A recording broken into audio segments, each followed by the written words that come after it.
Bom, nós vamos ouvir o doutor Lindolfo. Terá até 10 minutos, doutor Lindolfo, para suas considerações.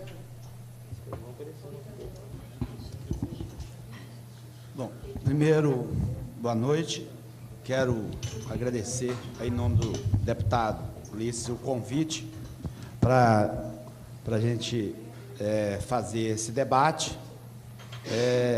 A gente tem discutido bastante essa questão da carga tributária no Brasil, quem banca e com quem fica esse dinheiro, justamente o seguinte, inclusive produzindo revistas como essa, Só o Trabalhador Paga Tributo do Brasil, certo? Porque nós temos uma carga tributária extremamente injusta, ela é regressiva, sendo que 75% é sobre consumo e mão de obra, sendo que 50% dessa carga ela é sobre consumo. Consumo é regressiva, como eu coloquei aqui. Regressiva porque paga mais quem ganha menos. Indireta, quem paga é o consumidor, o trabalhador na ponta, e a empresa apenas recolhe. Então, isso, a gente tem debatido isso muito, e, na realidade, o seguinte, outra crítica que nós temos feito muito é na questão dos benefícios fiscais. Primeiro, porque, na realidade, a maioria deles não traz nenhum retorno social para a população, e torna esse sistema cada vez mais injusto. Mas injusto por quê?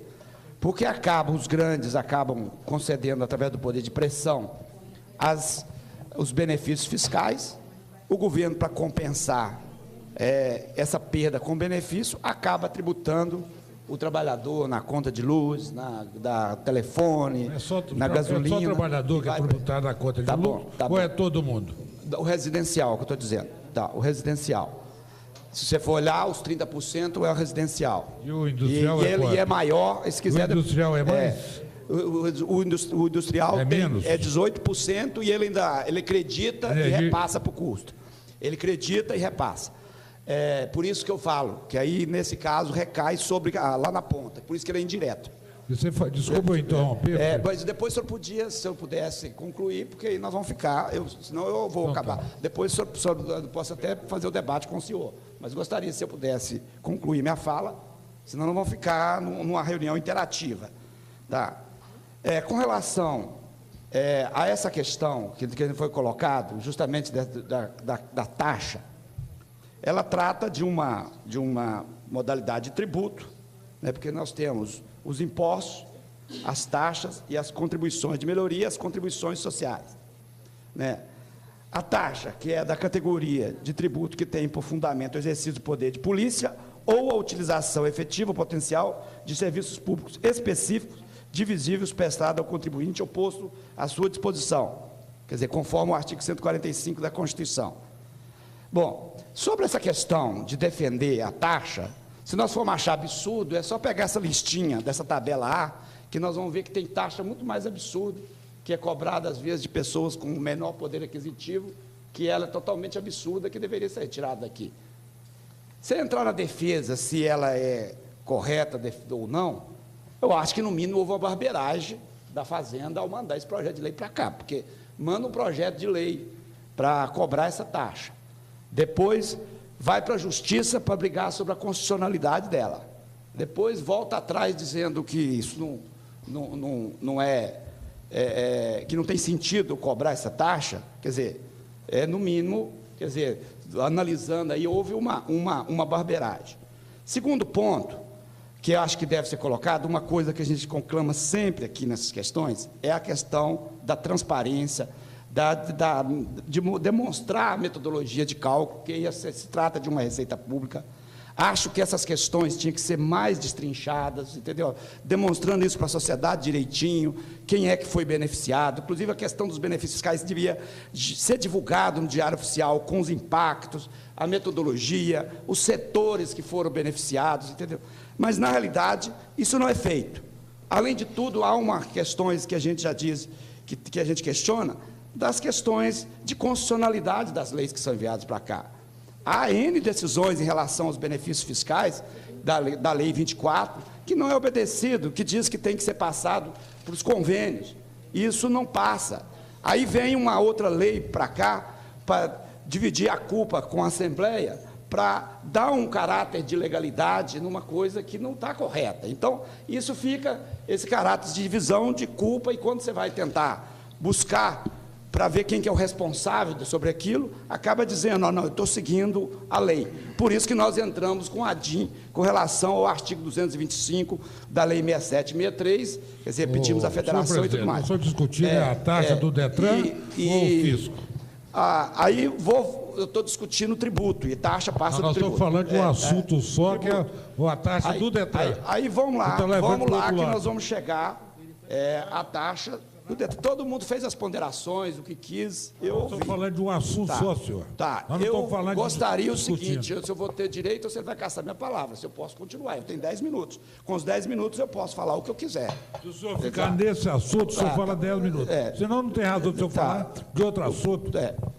Vamos voltando, eu acho que o assunto da taxa, ele é um tributo que está sujeito a uma análise geral. A razão dessa reunião, 7 horas da noite, segunda-feira, é para falar sobre essa taxa do DETRAN. Não sobre o tributo. Se o senhor me interromper novamente, não vai. Tá. Bom, eu vou chegar na discussão da taxa, mas acho que senão o senhor vai querer definir o que eu tenho que falar aqui. Não, eu só doutor Lindolfo, só fazer uma... Depois trabalhar o dia todo. Eu também trabalhei o dia todo. Espera aí, doutor Lindolfo, eu vou até interromper o tempo do senhor ali para mim só fazer uma intervenção aqui, é o seguinte. Primeiro que o deputado Jairo Lessa é um parlamentar e ele tem todo o direito, como todo parlamentar tem aqui, de fazer as interferências que desejar. Outra coisa é que a participação do senhor nesta audiência aqui foi uma deliberação desta presidência, inclusive até descumprindo o regimento da casa, porque eu deveria que, em razão do senhor não estar entre os convidados da audiência, mas atendendo ao pedido do deputado Ulisses Gomes, que solicitou que o senhor fosse ouvido, nós teríamos que aprovar um requerimento, nós não estamos em número aqui para aprovar, nós passamos por cima dessa questão, então, quer dizer, as interferências do deputado Jairo Lessa aqui atingem muito menos o regimento do que a deliberação que nós tivemos, a liberalidade de ouvir o senhor, mesmo não tendo sido aprovado o requerimento aqui, em razão do senhor não estar... Não, quer dizer, essa casa aqui é uma casa democrática, nós não queremos ter... nenhuma medida de força aqui. Portanto, as intervenções faz parte, isso aqui é uma casa democrática. Mas, senhor, por favor, o senhor continue aí, inclusive nós vamos restituir 2 minutos do tempo do senhor, que eu fiz a intervenção aqui. Tá, ok. Voltando à questão da taxa, quer dizer, essa taxa, quer dizer, tem que separar realmente, para entender bem a questão, DPVAT é legislação federal, a taxa é uma prestação de serviço estadual pelo fornecimento de dados, são duas coisas distintas, quer dizer, que está cobrando, pela prestação de serviço. Na realidade, é o seguinte, foi colocado pelo deputado Ulisses, são 7 milhões de veículos, e todo ano, aí foi confirmado, né, pelo o colega do DETRAN, e entra em torno de 500 a 700 veículos a mais. Quer dizer, fazendo uma conta que é 3... o FENG está 2,50, quer dizer, ela vai em torno aí de R$7 por cada veículo. 7,50. Então, daria em torno realmente de 50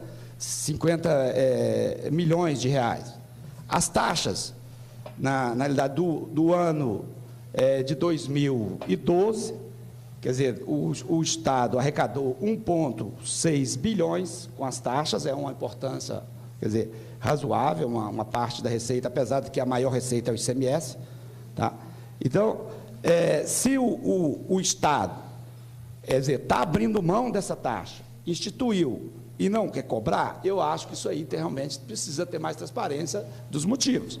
Por que é que não está cobrando? Nós sabemos que o DPVAT aí tem um volume enorme de dinheiro que é envolvido nisso, entendeu? Com relação à questão das seguradoras.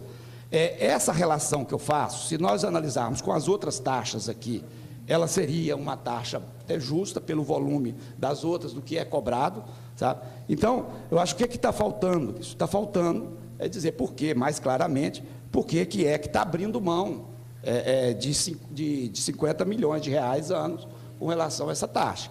E nós vimos aí, pelo volume do que é cobrado dessa taxa, porque trata de uma taxa de expediente de atos da Secretaria da Fazenda, essa taxa não foi cobrada, porque aqui do ano de 2012 foi 12 milhões de reais. 12 milhões de reais, então significa que não foi cobrada essa taxa no ano de 2012, que senão ela daria muito mais do que isso, daria 62 milhões. Tá?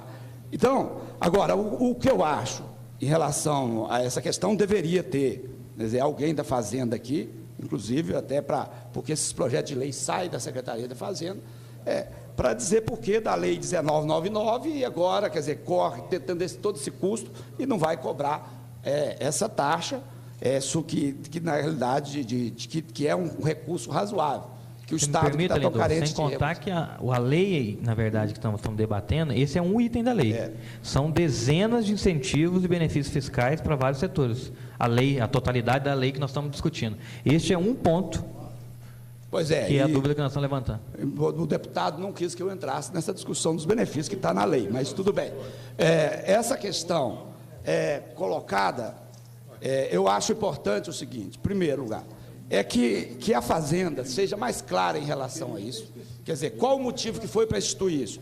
Deve ter feito um estudo antes de fazer uma lei, sempre é feito assim na Fazenda. Fez o estudo, depois desiste do negócio. Quer dizer, isso precisa ser mais bem explicado e detalhado. Como nós fizemos com a estimativa, é no mínimo 50 milhões de reais. Tá. E aí, essa questão também, por isso que eu coloquei na questão dos benefícios fiscais, a mesma coisa, isso precisa ter mais transparência, colocar no Diário Oficial para a sociedade ver que é um recurso da sociedade.